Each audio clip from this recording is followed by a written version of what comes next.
In this video, I'm going to show you how you can change your language on Viber.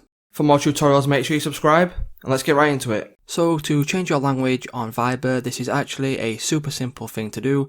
So the first thing you will need to do is head over to your Viber app.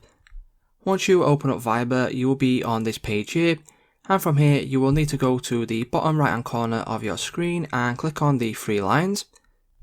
Once you click on that, it will bring up this page here, and from here you will need to select the settings tab. Once you select settings, as you can see there is many options here, and the one you will need for this video is the general one right down there at the bottom. Once you click on general, as you can see at the top there is an option there for language.